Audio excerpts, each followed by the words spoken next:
Good evening and welcome to the King Institute for Faith and Culture. I'm delighted to have you with us this evening. And for those of you who are able to join us this afternoon, you already know that you're in for a treat. Or this morning with James K. A. Smith. We're so pleased you could join us. If you don't know me, my name is Martin Dotterwhite. I teach history and I direct the King Institute for Faith and Culture at King University. And I'm also hit mics on platforms occasionally, which is, I'm not used to this. It is a great pleasure to host this event, particularly every year. We host this annually, the Frederick Buechner Lecture. Fred is an American writer of great influence in every brand of American Christianity. You can find people who are disciples of Frederick Buechner. He's a writer of memoir, very famously. He's a writer of novels, writer of sermons, a writer of theology. And he's somebody who has touched a great many lives deeply. As I mentioned at the afternoon session, one of the things I learned from Dale Brown is that Fred, when he would sign books, not infrequently, would have people come up and say, "You saved my life." And so that's the kind of impact that Fred has had as a writer. And it's a great pleasure to honor him tonight with the Frederick Buechner Lecture. The Frederick Buechner Center is a great sponsor for us for this event. They exist to try to curate Fred's legacy. And one of the things that they've done for us tonight is to provide a number of Fred's books. So if you're interested in purchasing one of Fred's books, we have quite a few here on a book table. They're all worth reading, and I believe you're going to hear one of them mentioned in tonight's talk. So I encourage you to take advantage of that. Buechner is a writer of great depth and power, and I hope that you will take advantage of some of those books. To have, as the Frederick Buechner Lecturer this year, James K. A. Smith, is to have somebody who stands very much in the legacy of Frederick Buechner. Buechner is a writer who is known for being honest, biblically charged, heartfelt, and beautifully, and a beautiful writer, a beautiful crafter of prose. And all throughout, he engages faith with culture, which is the stated mission of the King Institute for Faith and Culture, faith-engaging culture. And like Fred, Jamie Smith is present in his own writing, mining his own life and sharing it with us. To read, for example, "You Are What You Love," is to encounter Jamie admitting that he was reading the great agrarian writer Wendell Berry while sitting in Costco, eating a foot-long hot dog. That's confessional writing. and it's very similar to Buechner. Like Fred, Jamie gives us an unflinching assessment of the world's brokenness, alongside a winsome vision of the kingdom of God that leaves us longing and hungering for more. And like Fred, his prose is clear and lively. And the adjective that came to me, and I don't think it's just because of Christmas, is merry. I think there's a certain merriment of prose that you can find in both of these. So it's an appropriate connection, I think, for us tonight as we honor Fred, to have Jamie as our speaker. Jamie is a Canadian by birth and by politeness. If you try that out, all the Canadian tests have worked. I've been horrible to him in several stages, and he's been really kind back. So he's apologized for all the insults I gave him. He's a graduate of Emmaus Bible College and the Institute for Christian Studies in Toronto, and he's a graduate with his PhD from Villanova University. Taught briefly at Loyola Marymount before moving to Calvin College, where he holds the Gary and Henrietta Biker Chair in Applied Reformed Theology and Worldview. He's the author of a great many books. I couldn't get a good count. He doesn't even know. That's how many books he's written. He's not aware. There may be books over here he's forgotten he wrote. He'll sign them anyway. The other great many books, his work has ranged broadly, and even what we have on the book table tonight will reflect that breadth. Tremendous breadth of writing, from technical philosophy to a book which is very much in the spirit of Buechner, On the Road with St. Augustine, about which he will speak tonight, and a book which I don't know how to categorize. I don't know if it's a book about Augustine or if it's a memoir, but it's great. I don't know what it is, but it's a really fine book. So his writing has spanned a number of genres. His influence has been marked in many places, and for us, especially at King, marked as a shaper of Christian higher education. Jamie's work in extending the way that we think about what we do in the classroom at King has been formative for many of us, as we try to think not only about forming people as thinkers, but forming them as people who love, and trying to turn our attention as we work with our students not only to what they think, but to who they are and what they love. This is because he's been to King many times, and many of us have worked through the books as he has come and visited us, notably the Cultural Liturgies series, which I think we have volume 3 of over here, awaiting the King. He came to King many years ago and gave us a commencement address, as he was invited by Dale Brown to do that. That commencement address was later published in Comment magazine. He came back as a lecturer for the King Institute, and he led a faculty retreat for several of us at Montreat. And as I mentioned earlier, Jamie is also the most recent graduate of King University, having received today his Doctor of Humane Letters honoris causa from King. Please join me in congratulating him.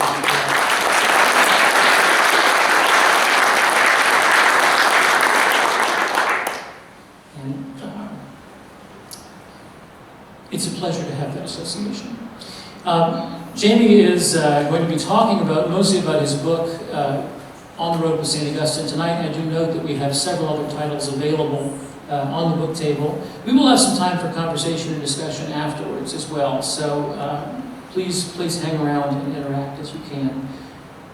We're delighted you're here, delighted to have many of you here who have been great supporters of us, and we're grateful for all that support, whether it's financial support, whether it's sharing this on social media. If you haven't liked the page on Facebook, please do.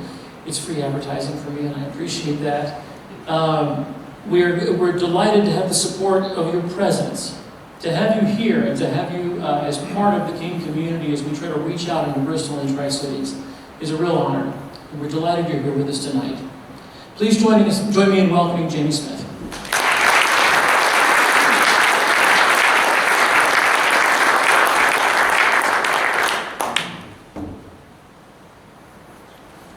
Can you hear me? Yes, thank you. Thanks so much, Martin, for all of your hospitality and this opportunity today. I've enjoyed, once again, King University hospitality. It's been a rich day of conversation. So thank you all for being here tonight.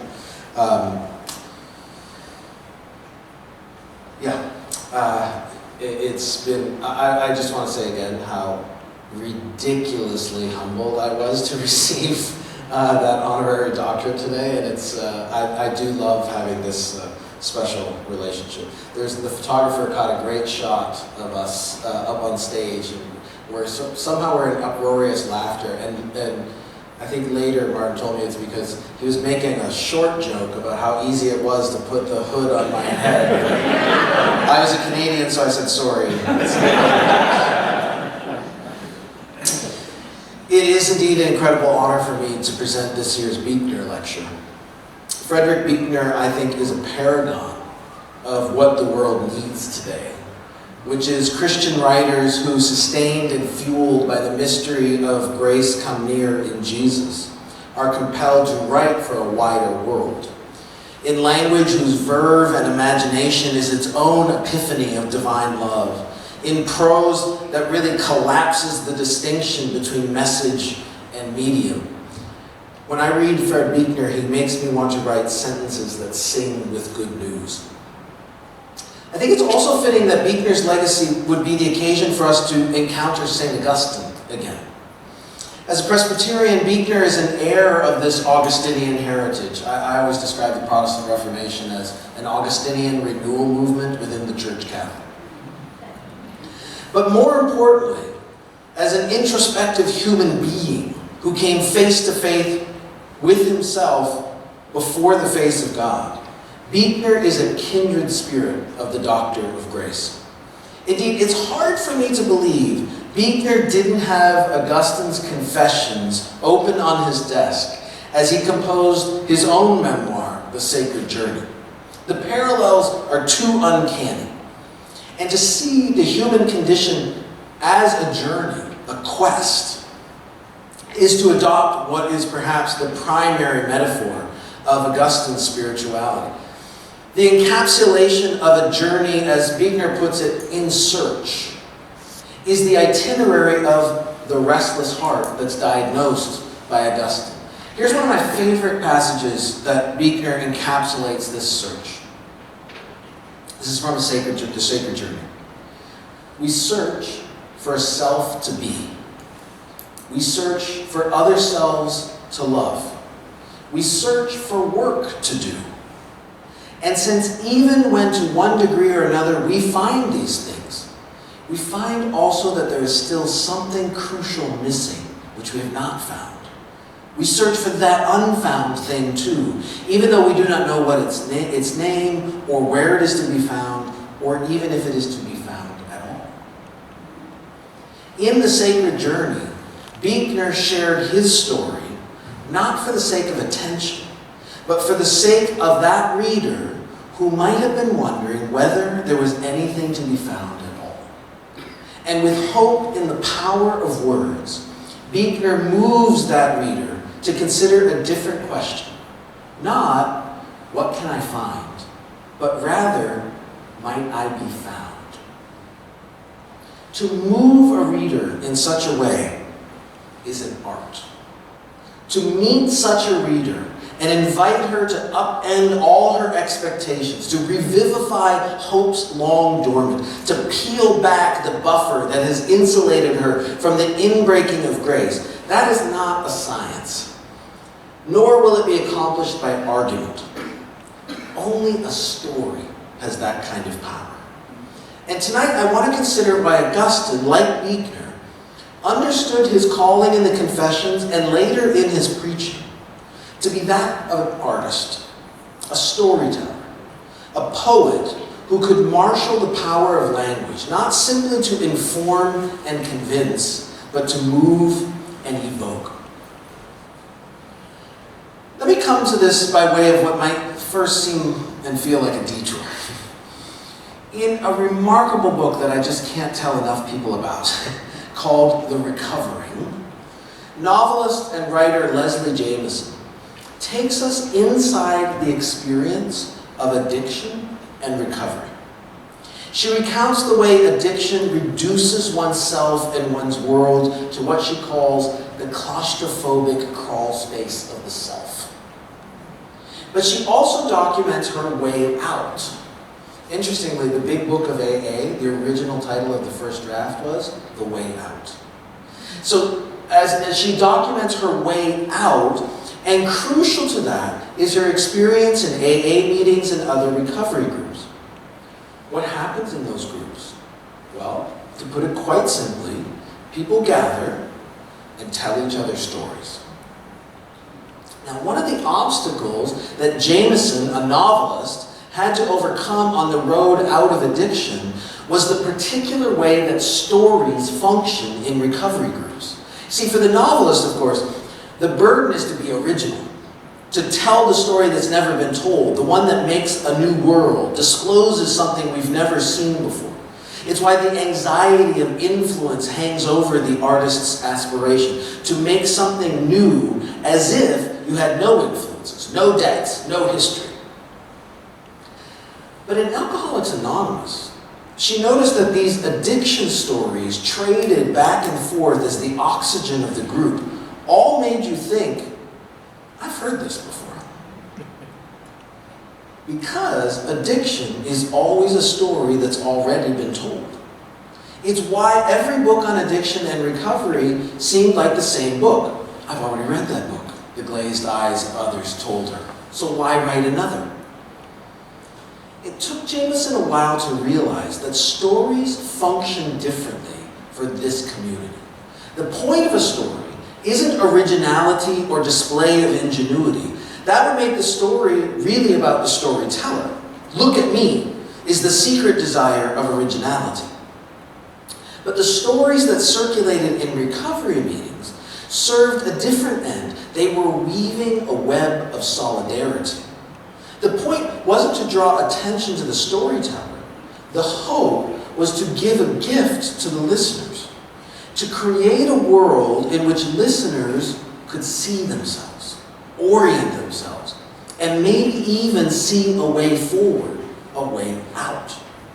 In recovery, Jameson recalls, I found a community that resisted what I'd always been told about stories, that they had to be unique, suggesting instead that a story was most useful when it wasn't unique at all, when it understood itself as something that had been lived before and would be lived again. Our stories were valuable because of the redundancy, not despite of it. What is meant to be damning in the review of a book, just another addiction memoir, so to speak, gets turned on its head by recovery, where a story's sameness is precisely why it should be told. Your story is only useful because others have lived it and will live it again. But why would I listen to the stories of this motley crew sitting in this church basement, she wondered, who've never seen me before and know nothing of my own story? What makes their stories matter to me? A therapist gave Jameson a concept to name how these stories function. He called it witness authority. Witness authority. This is the authority you accord to someone who knows the trouble you've seen. This is how the blues work. Who garners authorial attention from us because they've walked in our shoes. And when they tell their story, it's like they've been reading your mail. Addiction stories work because of this solidarity of experience. Jameson recalls what her friend Dana whispered at her first meeting upon hearing someone else's story. That's me. That's me. And Jameson says, as if her whole life had been spent listening to the wrong radio station. To find ourselves in someone's story, to feel known by the witness of another, is not unique to addicts, surely. Rather, what we might say is the brokenness of addiction only distills what is a human hunger, to be known, to find a place, to be given a story that gives us bearings, a sense of identity that comes from solidarity. To be able to say, I found my people. We say when we discover a community that shares with us what we thought was a solitary passion or an alienating affliction. Despite all the ways we've been schooled in expressive individualism, we are all the more aware of the dynamics of identity today as well, of finding ourselves in relation to some group that gives us meaning, significance, a cause. Identity is a characterization to which we accede because the group comes with a story that makes us a character. Do you see what I mean? In other words, I think the longing for identity today and the way that works is precisely because we have this inbuilt human longing to belong. And what we get when we belong is that community gives us a story, and now I'm not just a floating atom, I'm a character in a drama, and I know why I'm here. It gives us a role to play. Someone bears witness to what it means to be them, and we whisper, that's me. Identity, you might say, is our name for being found by a story someone else told. So, why should we care about Augustine's story? Why listen? Well, this is a question actually Augustine himself wrestled with very explicitly. And his only appeal, his only claim to authority is witness authority. Augustine recognizes, in fact, that he can't prove anything to you. He says this, I can't prove to them what I confess is the truth. Well, then why tell him? Well, he's not offering a demonstration that marshals evidence to prove a conclusion. He's not trying to argue anyone into his story. Instead, he shares a story that he invites his readers to try on and see if it might perhaps fit their own experience. It just strikes me I should pause for a minute because I don't want to assume all of us have spent our lives drinking every word that St. Augustine has ever written. So, for those of you, if you haven't, you're dead to me, but just briefly to rehearse. So St. Augustine is one of the great doctors of the church. He lives in the late 300s and early 400s in North Africa, what is today contemporary Algeria. His most famous work, although all of his work deserves attention, but his most famous work that I'm particularly drawn on tonight is called the Confessions. And the Confessions is really, what you would guess, it's him telling his story of basically a long 30-year sojourn of looking for love in all the wrong places until he got everything that he wanted and realized he was still desperately despairing and unhappy, and then God got hold of him. That's the very, very quick version of it. So Augustine's Confessions are this ancient testimony that is him bearing witness to his own story. Why is he doing that? Well, what I'm saying is, he's offering his story, not because he thinks he deserves the attention, but because he thinks it might be a story that somebody else could try on and say, that's me. Why write these confessions to God in such a way that other people can hear them? He actually asks this in his confession. If I'm just confessing to God, Augustine, why don't you just keep a journal? Why don't you just go work this out in private? Well, for the same reason that addicts share their story at a meeting. Maybe someone will see themselves in my story, Augustine says. Maybe someone will hear this prodigal tale with all its dead ends and heartbreak and whisper, that's me. And maybe if they can see themselves in my story, they might be able to imagine finding themselves in God's story as the one making their way home, gathered up by a father who runs out to meet them and throws them a feast. Augustine's story is only of interest if it is unoriginal. A story that's been told 1,000,000 times, one that rehearses the prodigal adventure of the human condition. So he pleads with God, make clear to me what the advantage is of my testimony. Why am I doing this? Why risk satisfying all the haters who are going to chalk this up to vanity? By the way, one other free footnote. By the time Augustine writes his Confessions in 396, he is a bishop in North Africa. He's the Bishop of Hippo, which means he has a lot to lose. He has a lot to lose by being vulnerable. Why give father to the ancient African TMZ station so eager to get its hands on dirt about the Bishop of Hippo? His response? When the confessions of my past wrongdoings, which you forgave and hid, so that you could make me happy in yourself, changing my soul with faith in your rite of baptism, when those are read and heard, they arouse the heart out of its sleep of despair, in which it says, I can't. It's all worth it, Augustine says, if someone despairing might find herself in my story and imagine she could be otherwise. Imagines that grace could erupt in her life too. Someone might hear my story, Augustine hopes, and see in my past a familiar stretch of road. They might hear me describing my misadventures and anxiety and be able to say, I've been down that road. Which means they might also be able to see a way out, a way forward, a way home. I write for others, he says, quote, as partners in my joy and sharers in my mortality, my fellow citizens and sojourners abroad with me.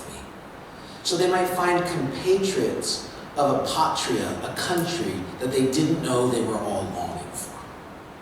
If in my past they can see themselves, perhaps in my present, they might be able to imagine that could be me. The despair of I can't is invited into the story that Augustine shares, and somebody starts to imagine, I can, God could. That's why the Confessions should never be confused with a memoir or an autobiography. This is a little bit of a technical point, but I think it's worth thinking about. If Augustine shares his story, the point isn't actually to disclose something about himself. To the contrary, there's a sense in which his own particularity is diminished. His biography is eclipsed in a way, because the point is to share a story that is, in a way, generic enough for any and all to be able to imagine themselves in it. In that sense, his story is not unlike the addict stories in recovery. Dave and Arlene aren't sharing their stories so you can get to know them. They're sharing their stories so you can get to know yourself. Their story discloses something about you. It's meant to help you face up to yourself. So what the Confessions ask of a reader is not, what do you think of Augustine? That's not the question to bring to the Confessions. It's not, what do you think of Augustine? It's, who do you think you are? Augustine is writing to get readers to respond not to him, but to God.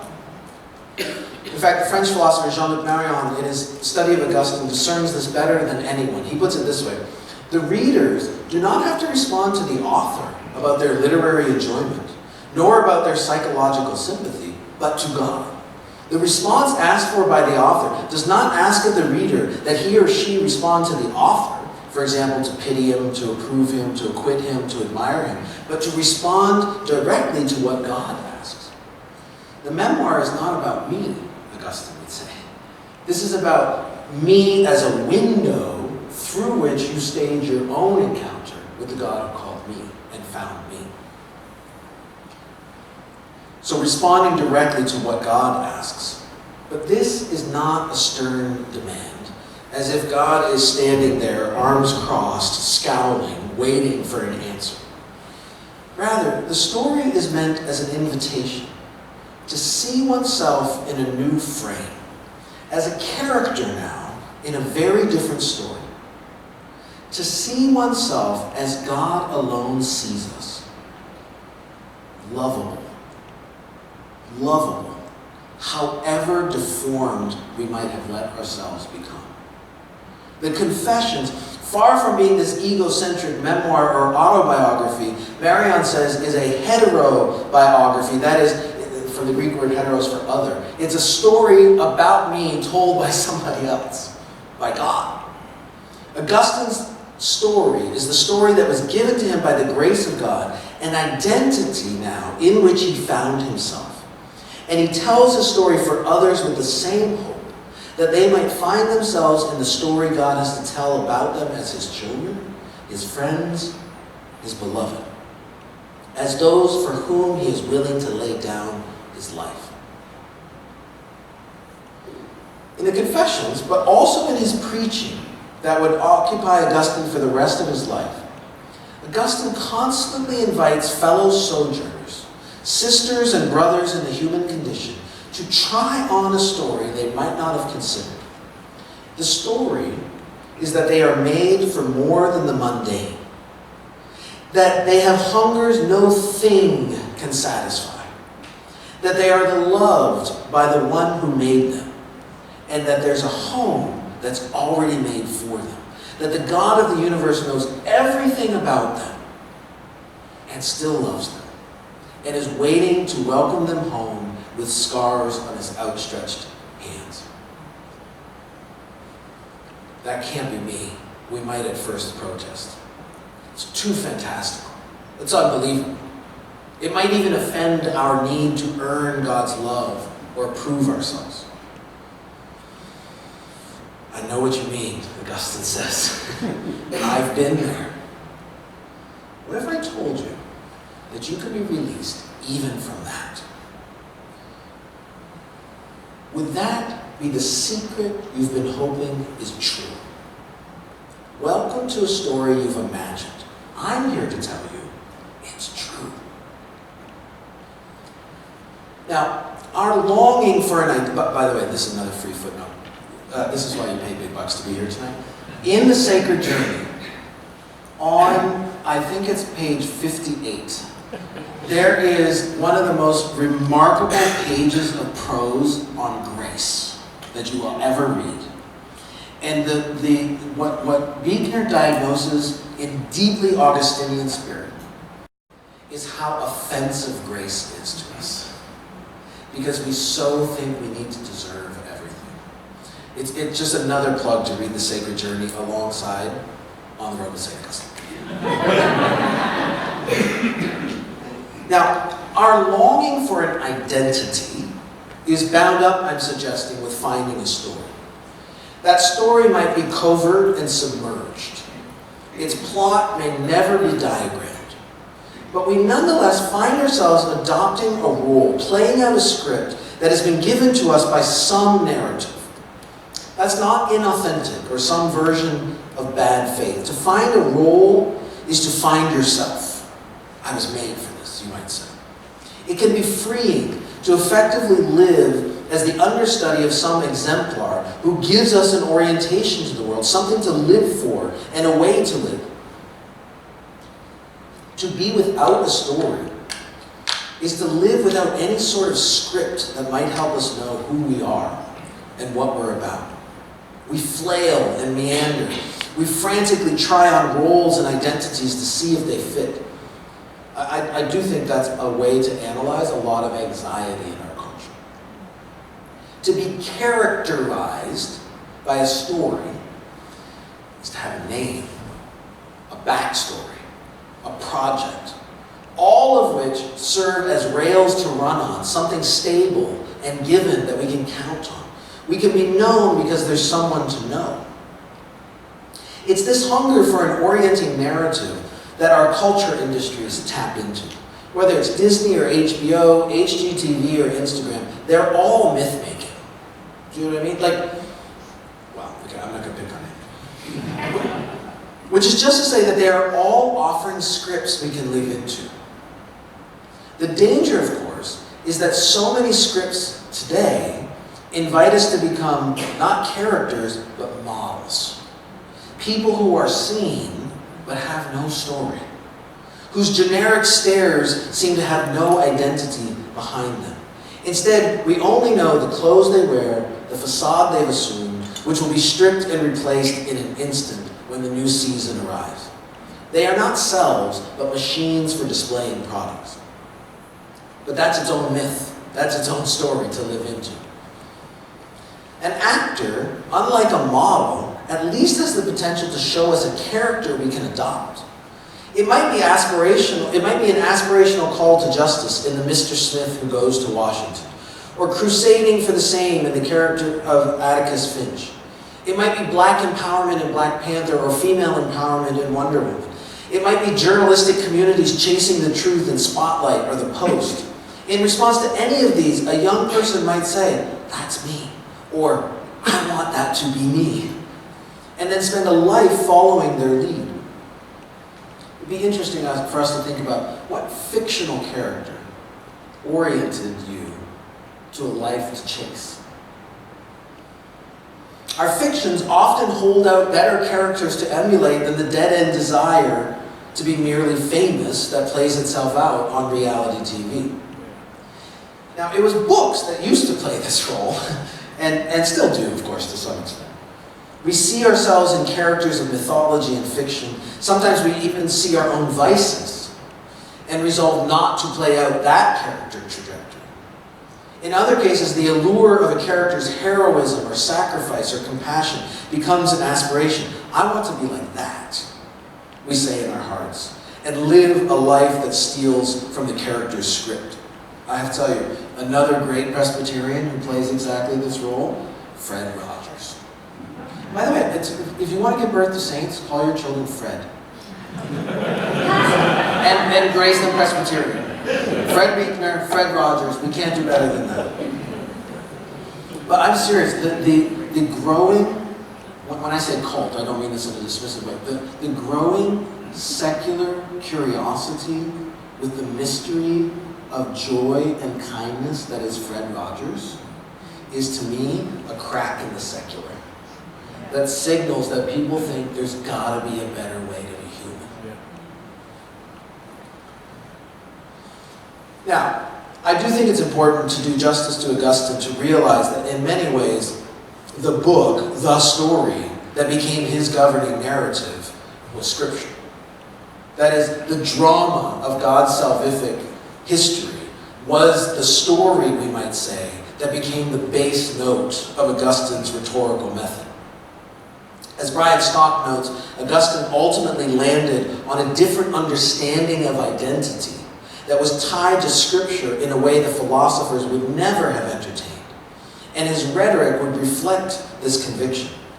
Augustine spent his life inviting others into this story, in his confessions and then in a lifetime of preaching, by a performance of the truth rather than an argument. One other plug I want to make, and this is something I really try to do in the book. Augustine is the author of great treatises, Confessions, On the Trinity, City of God, Free Choice of the Will. These are remarkable, remarkable works. You will not ever really meet the human Augustine if you don't pick up his sermons and his letters.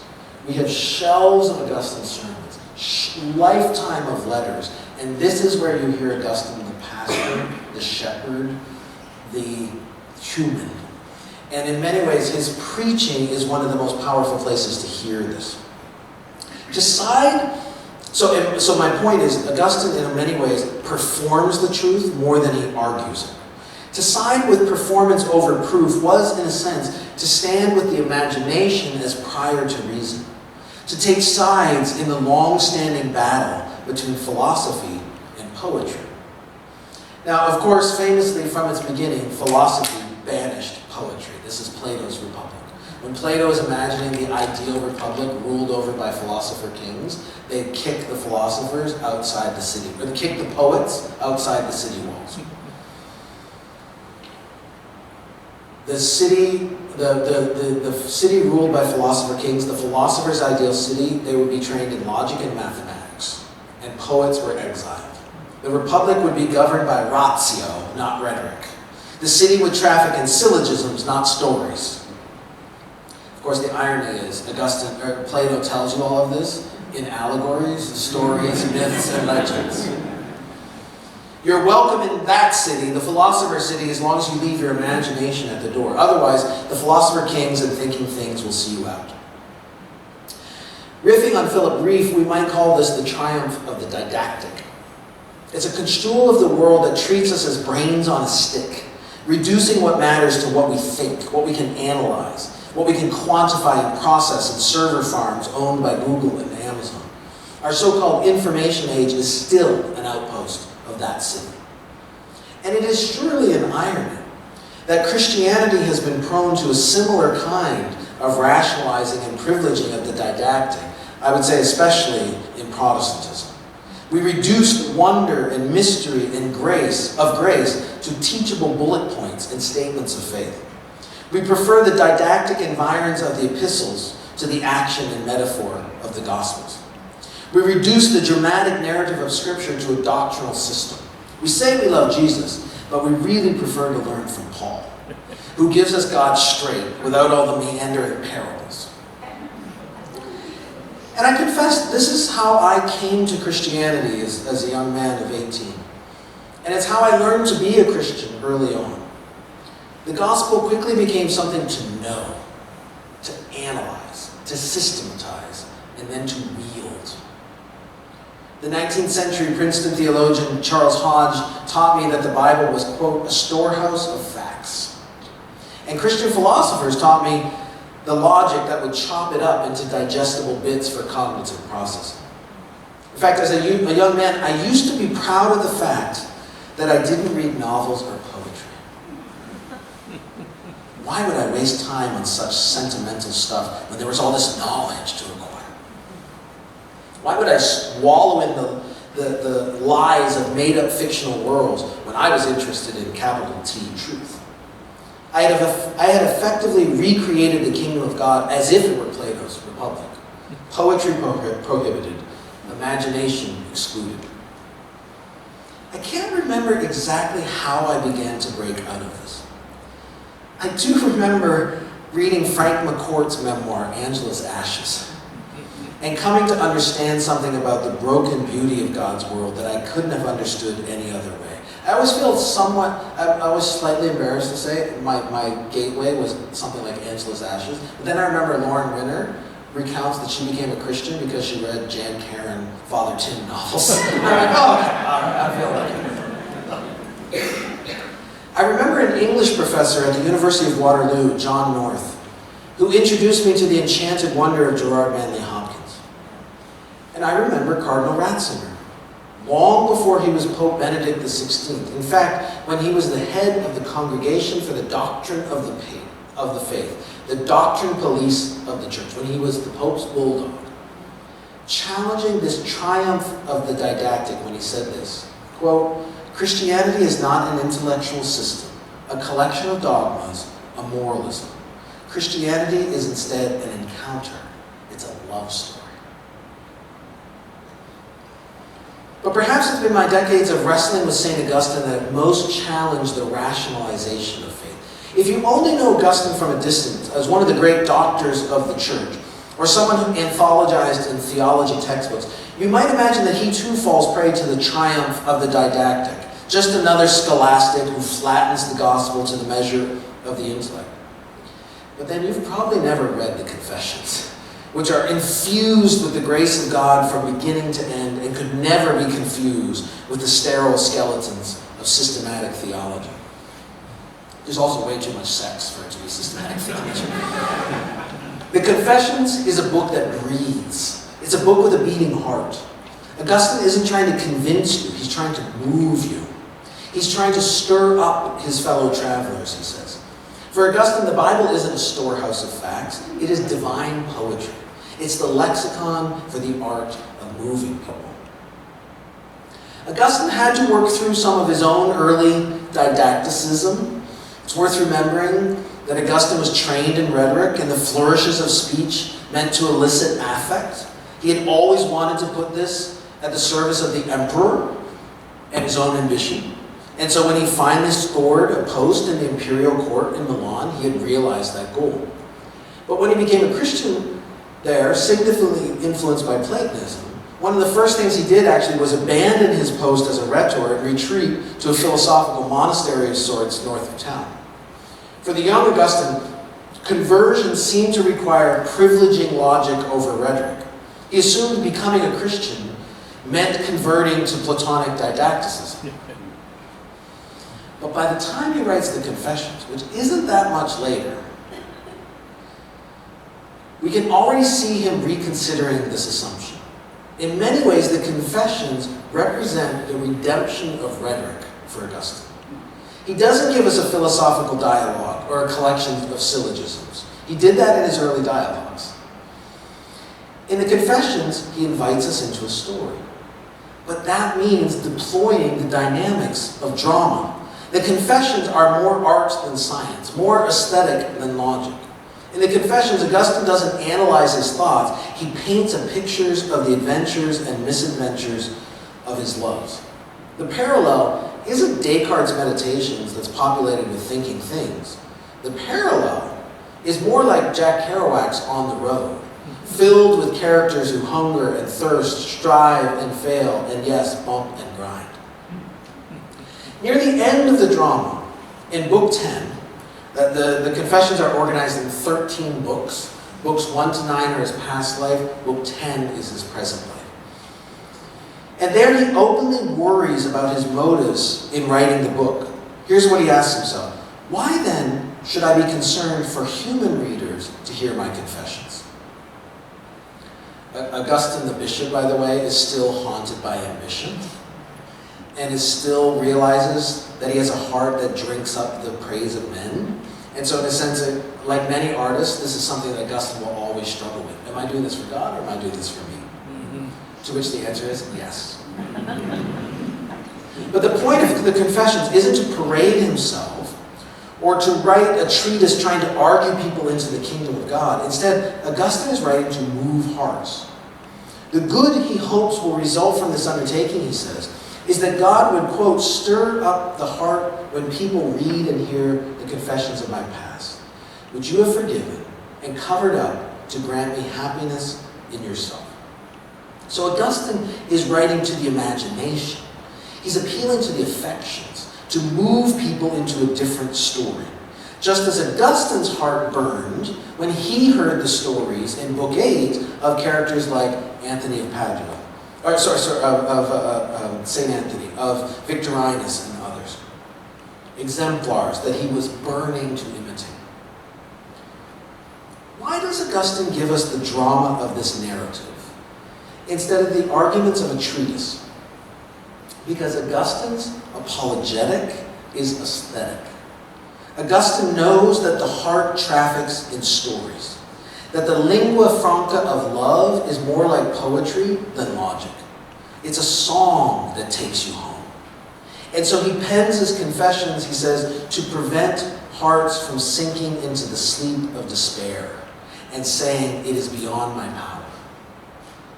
Don't despair, Augustine pleads. Listen to my story. If even someone like me can find grace, you can too.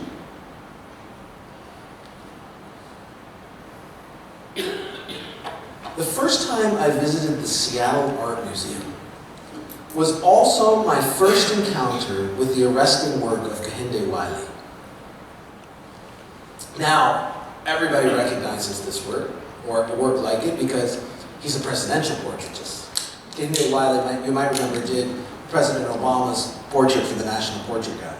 But over a decade ago, when I first saw this, Wiley was still just making a name for himself in the New York art scene, and hadn't become a household name.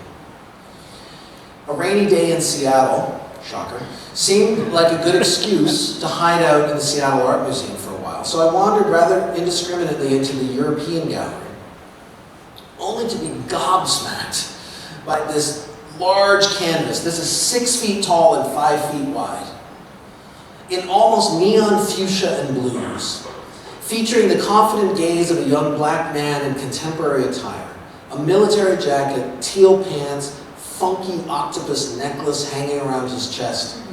His garb says Brooklyn, but his pose and demeanor say Renaissance. What was this doing in the European gallery alongside Italian and Spanish paintings from the 1500s and 1600s? As I inched closer and saw the title, there was a clue. The artist called this painting Anthony of Padua. This young man that Wiley had encountered on the street was given a new name, a new identity that is carried in his very pose. And not just any identity. Wiley invoked a saint, Anthony of Padua. As a young man, you might know, the Portuguese Fernando Martins had left his home to become a novice at an Augustinian abbey just outside Lisbon. But when he heard the story of the Franciscans who had been martyred in Morocco, young Fernando, who had become Anthony of Padua, was granted permission to leave the abbey and join the Franciscans. Anthony was known for his immersion in the scriptures and his power as a preacher and orator, which is why in later iconography he would be pictured with a book, the scriptures, and then sometimes with the Christ child resting on the book. It became a common picture, and you'll see it in El Greco's portrayal. His tongue, Anthony of Padua's tongue, is displayed for veneration in a large reliquary, along with his jaw and vocal cords, because they are relics of his proclamation of the biblical story. But in popular piety, St. Anthony is the patron saint of lost things. Has anybody ever heard this before? Tony, Tony, look around, something's lost and must be found. The patron saint of lost things, a charism that seems to trace back to an episode in which Anthony lost his psalter and after much prayer found it. What's happening then when Wiley titles this work Anthony of Padua? As critics have pointed out, the painting is a contemporary example of what's called a swagger portrait.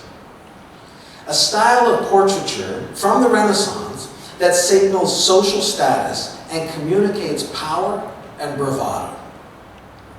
Wiley is bringing together two worlds of swagger, the European and the African American, portrait and fashion. Rembrandt meets Kanye. But Wiley is also giving this man a story, and hence an identity, which has echoes of one who served the poor, who was studiously devoted to the word, who was looking for the lost. An identity comes with its own sort of swagger, the confidence of knowing who one is and whose one is. Anthony, the exemplar, gives orientation for aspiration. So I had to grin when I turned to the opposite wall of this gallery and saw a painting I recognized from prints. Murillo's St. Augustine in Ecstasy, a Spanish painting from the late 1600s. Augustine is, as usual, surrounded with books, but his arms are outstretched. The weight of the bishop's mitre is resting on a table. The staff is leaning in a corner. His books, those many words poured out in testimony, are left aside for what they were written to do and engender an encounter with God. So here is Augustine, alone before God, face turned upward, pleadingly. A light illuminates his face, and inscribed in that upper left corner are Augustine's own words, "My heart is restless until it rests in you." Everyone is looking for rest, which is just another way of saying we're looking for an identity, a story that gives us the kind of gifted swagger of being known and named and offered a map home. Here, we can find the self we lost because we know we've been found in him. Thanks very much.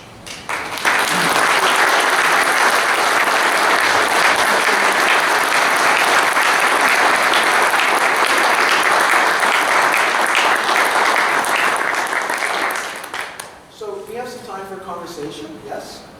Questions, comments, queries, concerns?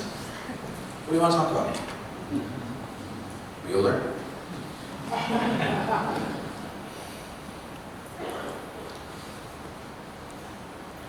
You think you're more now?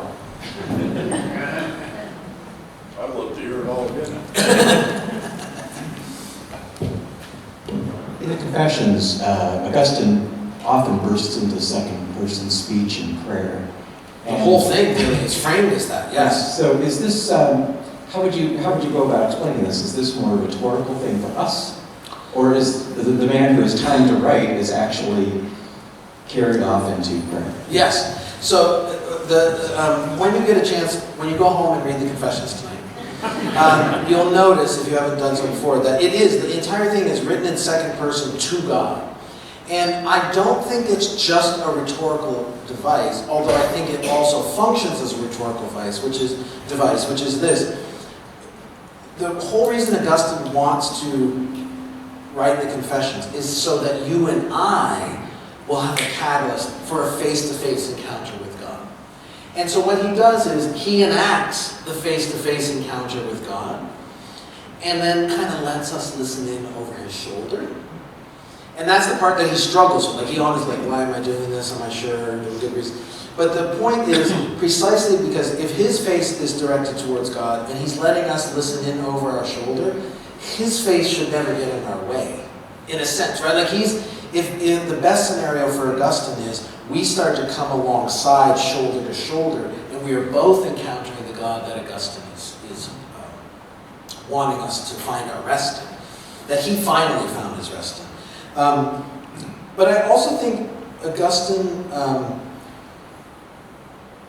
it's actually a beautiful picture of why form matters in literature, right? Like the form you adopt is doing something in the very form, and I think he's performing something theological by writing in that form. It's funky. By the way, I will make one plea.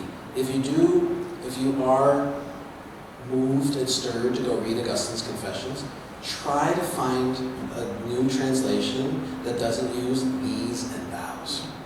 Because one thing that I think some people try to read Augustine and they read like this old 19th century English translation, it's all these and thous. Augustine never said thee or thou in his entire life. He spoke Latin. So there's something about getting the immediacy of his prose about that too. But yeah, it's a great question.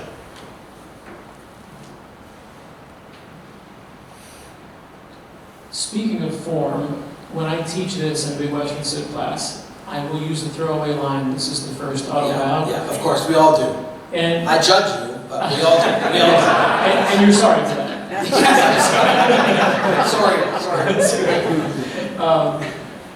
How should I refer to it is part of my question, but also, how do you locate that as a unique work suddenly showing up where nothing else like this exists? I think it's a very fair question. I think it's mostly about making sure that we don't anachronistically propel back onto Augustine what are our current categories of the memoir and the autobiography, right?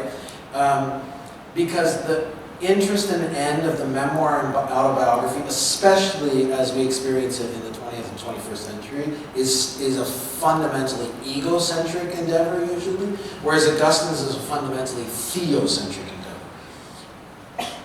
We can absolutely, though, signal that in the late ancient world, nobody else had penned a work that was characterized by such introspection. That might be another way of saying it, right? So it is, in that sense, it is a inward exploration of oneself put down on paper in a way that had never ever been done before. And so that still honors the singularity of it. And he also clearly does then spawn a whole legacy of kinds of genres. Think of, you've got Montaigne, you've got Rousseau, right? All of these people are writing their confessions. It's then also interesting to see what is so different about them in that regard. Yeah, it's a great question. Go ahead.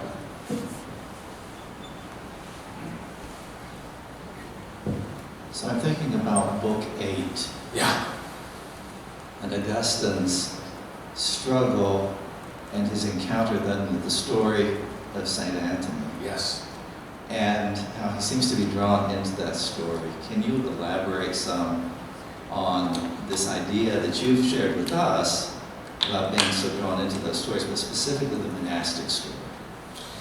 Yeah, so, okay, and if I forget the monastic part, remind me at the end. So, indulge me for a second, because I think this is a really interesting point.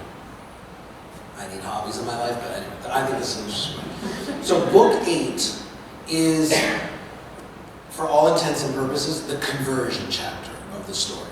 Augustine really goes through a series of conversions on his way to his ultimate conversion, but Book 8 is the conversion chapter. It's the garden. Have you ever heard the story of Augustine goes out in the garden, he hears children singing Tolle Lege, pick up and read. That's near the end. What's intriguing is what gets us to this point. If you look at Book 8, it is actually, this totally fits your theme this year, by the way. It is this beautiful dance of friends and exemplars. So what happens is, Augustine, and by the way, almost all of his friends that come to visit him in this chapter are friends from Africa. His friends come, they see that he's kind of in this existential distress, and they decide the best thing that they can do to help Augustine find himself is tell him a story of somebody who exemplifies the kind of life that he needs to answer the call to, so that Augustine can then imagine himself into it. So, the life of Antony one, there's so many layers to this, it's fascinating. Because what happens is, a friend comes over, sees Augustine in this existential struggle. Basically, at this point in the Confessions, Augustine already believes that Christianity is true. His heart and will just haven't been moved to accept it. So he's in this angsty crisis. And his friend says, he can see that, and he says, I want to tell you a story. Now, who does he choose to tell him a story about? He tells him a story about some of his own friends who also worked in the imperial court. Now, at this point in Augustine's life, the emperor's seat in 386 was actually not in Rome, it was in Milan. That's where the imperial palace was, and Augustine is basically working as a speechwriter for the emperor. Okay? He's made it. He's literally in the executive office of the White House. Okay? So he's made it to the top of his climb. So his friend tells him, so let me tell you about some of my friends who also used to work in the imperial palace. Right? So these aren't losers, these are winners, quote unquote. You know what I'm saying. These friends go for a walk out in their garden, on a day that the emperor is detained by a circus spectacle, shade throne, and they are sort of mulling. They're like, what are we doing with our lives? They're having that kind of experience, like Augustine is. And they realize, we've spent our whole lives aspiring to be friends with the emperor. And we are. But we also know it can be taken away like that. So as they're struggling with these things, they run into this tiny little house where these monks are living. The monks welcome them in, and lo and behold, there's a book. The book is the life of Saint Anthony, who is this desert father who, abandoned his privilege in order to pursue prayer and devotion to God. They read this book about this exemplar. Their hearts are aflame, and they're like, what are we doing with our lives? I'm going to chase God, because friendship with God is the one friendship I could never lose. So now notice the layers. Augustine's friend comes to Augustine, sees the crisis, says, I want to show you an exemplar. These people who used to do exactly what you do. What did they look to? Another exemplar, which is St. Anthony, who inspired them to chase God. And now Augustine hears this story, and because these guys are so like him, he can now imagine himself answering the same call. Do you see how the sort of the imitation dynamic works there? I think it's a powerful. There are three pairs of friends and exemplars that keep going and leading up to his conversion in Book 8. It's like an amazing. My students aren't always as excited about it as I am. When they're 38, they'll call me and say, I wish I was paying attention. Yes. So you are a scholar of St. Augustine and a professor at Calvin College. Yeah. So I will give you a challenge. Can you tell me one thing that St. Augustine believed that Calvin didn't believe, and one thing that Calvin believed that St. Augustine didn't believe? I think I have an easy one that they disagree on, and it's sex. So Augustine, Augustine was quite the playboy in his early, he was basically like the worst frat boy you could imagine. And because of his carousing tendencies, when he became a Christian, I would say he sort of overcorrected and just decided that celibacy was really the only way to be holy. And later in his life, he makes room and says, obviously, some people need to get married and so on. So John Calvin, a big part of the Reformation was actually undoing that kind of two-tiered, there's super Christians who are celibate, and then there's kind of second-class Christians who can't hold it together, so to speak. And John Calvin would say, no. All of these vocations would be holy. If anything, you might say that Calvin spawned a movement that then didn't any longer have any room for singleness and celibacy to be a good way of life, which is also clearly in contradiction to 1 Corinthians 7. So that would be one area in which they disagree. In many ways,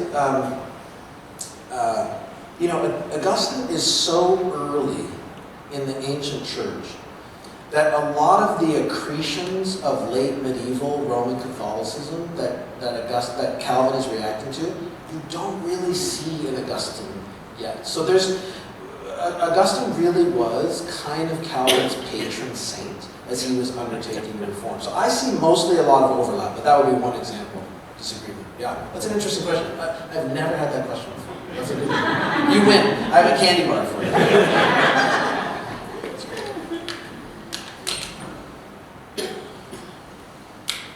We wore them out.